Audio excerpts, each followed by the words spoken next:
చేసుకుంటారు. గవర్నమెంట్లో ఉండేవాళ్ళు ఎవరైనా సరే చేసుకుంటారు విజయోత్సవాలు, నో డౌట్ అబౌట్ దట్. కానీ ప్రజలు విజయోత్సవాలు చేసుకోవాలి.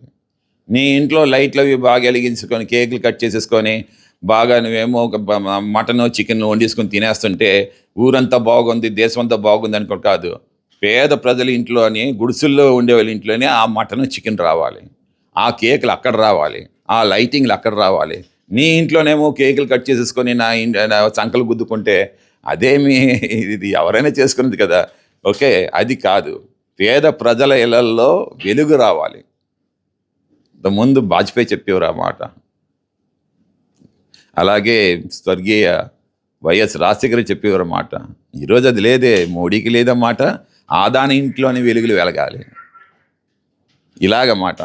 ఆదానిని ఎలా నిల్చోబెట్టారు మా జగన్మోహన్ రెడ్డి, ఎలా నిల్చోబెట్టారు. నీకు కావాలా డేటా సెంటర్ ఇస్తాను, నాకు ఎన్ని రికమెండేషన్స్ వస్తున్నాయో నాకు తెలుసు. ఓకే, నీకు ఇస్తాను. కానీ నాకు 22,000 జాబులు క్రియేట్ చేసే ఐటీ హబ్ని నిర్మాణం చేయి నా విశాఖపట్నంకి. ఐ విల్ గివ్ యూ, రాయితీలన్నీ ఇస్తాను నేను.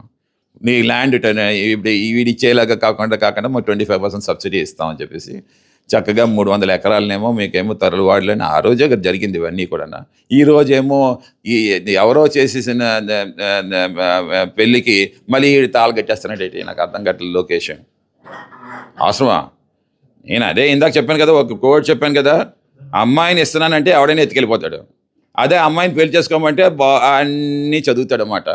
వాళ్ళ బాబు ఏంటి, వాళ్ళ అమ్మ ఏంటి, ఇవన్నీ తర్వాత అది వెనకాల బ్యాక్గ్రౌండ్ ఏంటి, ఇవన్నీ. నువ్వేమో ఊరికి ఇచ్చేస్తానంటే ఎవడైనా వచ్చి అప్పురం తీసేసుకుంటాడు. అలా తీసుకెళ్ళిపోతున్నారు ల్యాండ్స్ని.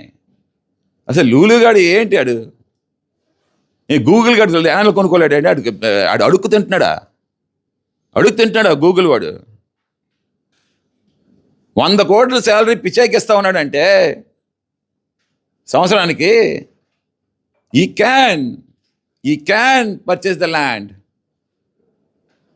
provided if he is generating jobs, you give full free of cost. I say that I will be with you. YSRCP handholds you అని నేను చెప్తాను.